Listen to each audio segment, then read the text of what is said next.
Hey guys, and welcome to Quality Shots. So, the US Open rerun we've got here, the US Open rerun, the final, the final where history was made, and Djokovic so close.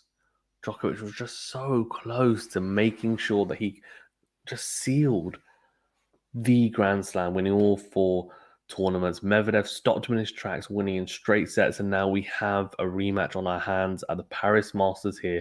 Medvedev is the reigning champion. Djokovic has won here 5 times previously. On top of that, the head-to-head, Djokovic leads it 5-4, but Medvedev has won the last 4 out of 6 matches that they've played against each other.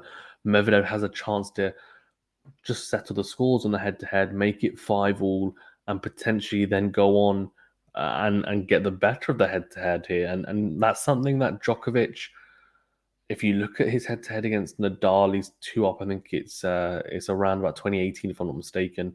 And Federer, he's quite a bit in front. Same with Murray as well. So, look, let's be honest. Djokovic has got favourable head-to-heads against pretty much everyone. So, for Medvedev to be as close as he is to Djokovic in that sense just shows the caliber of player in Daniil Medvedev. Okay, let's look at the routes to the final, and then I'll give my thoughts about where it can be won and lost the final briefly, and give also my prediction for the winner, because I said I'll do a separate video. So this is it. Djokovic, after losing that final at the US Open in Flushing Meadows to Daniil Medvedev in straight sets, took a break, came back with a understandably pretty rusty performance against Fucsovic. Dropped a set, managed to get the job done after losing and dropping that first set.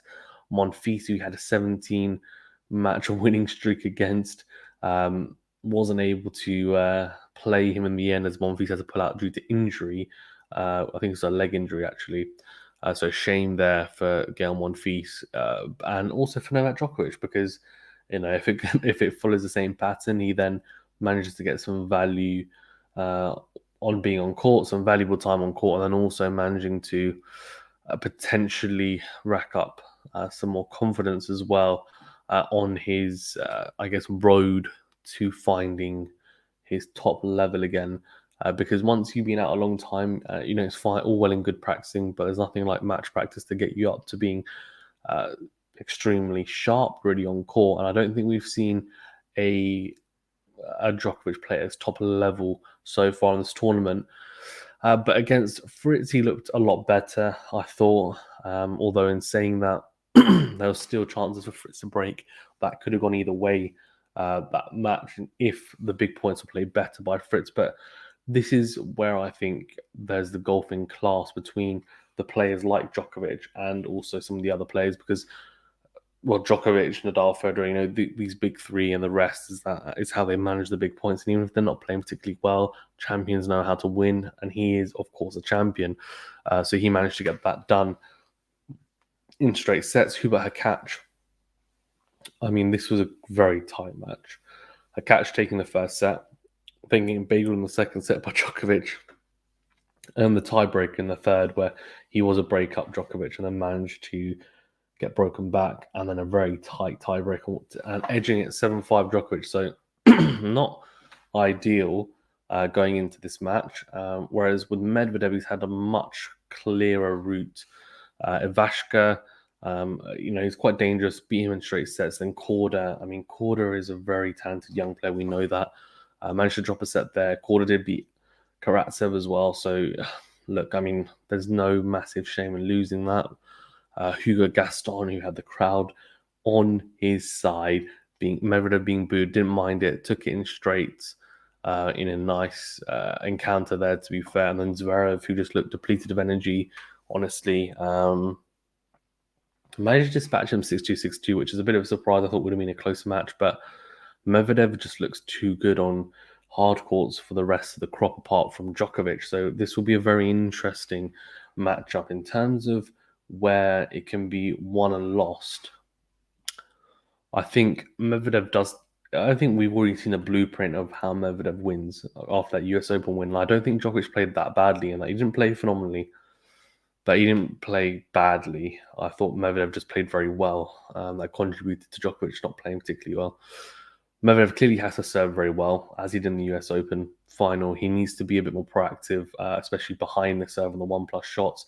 Don't let Djokovic get into a neutral position in the rallies or attacking position in the return games, after the return. And then also Medvedev needs to return well, which to be fair, for the most part, he does. He returns quite deep. He needs to put pressure on the Djokovic serve, especially the second serve. And he needs to try and make sure that he is dictating in the points and playing at the pace that he wants to play at. Which I think is definitely a distinct possibility, because I think he's been striking the ball, and overall the level that he's been showing in this Paris Masters has actually been higher than what we've seen from Djokovic.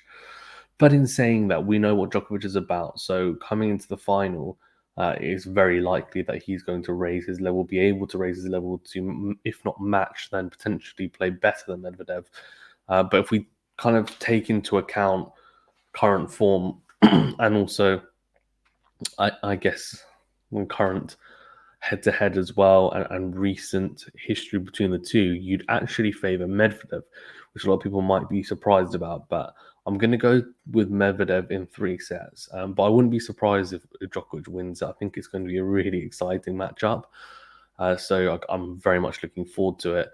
In terms of also something that I think we have to note and add in, because I think it's very worth mentioning, is of course Djokovic breaking the record as well for record-ending year number 1 statuses. So he was tied with Pete Sampras on 6. He's now confirmed and secured his position as world number 1. So Medvedev cannot catch him.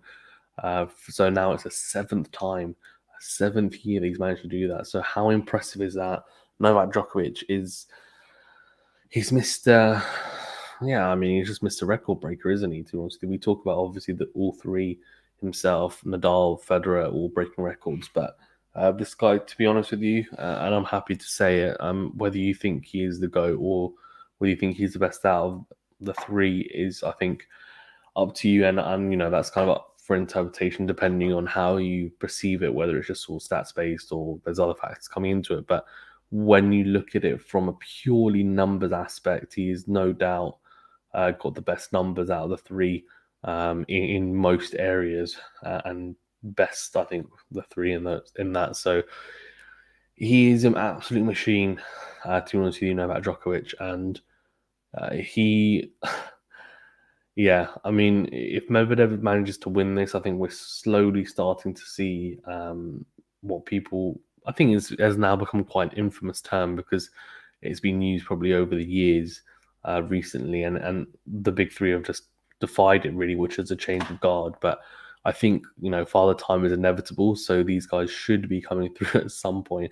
It's just a question of, is it going to be the generation of Medvedev, who obviously just won the US Open? He's going to be able to win multiple slams, and a Tsitsipas and a Zverev, or is it going to be the generation actually after that, the Alcaraz, the Sinners? We shall see. Anyway, that's all from the final preview here. Thank you very much, guys, for tuning in. Please remember to like the video and subscribe to the channel if you haven't already as well. We may be doing a watch along for the final. I cannot guarantee it. But you'll definitely be doing the World Tour final. And if I don't do a watch along for this match, we will, of course, be doing a review of it, and one in depth, and then also looking at the tournament as a whole potentially as well. And I might try and get a guest on if possible. Okay, thank you very much, guys, for tuning in. Stay safe, and I'll see you on the next video.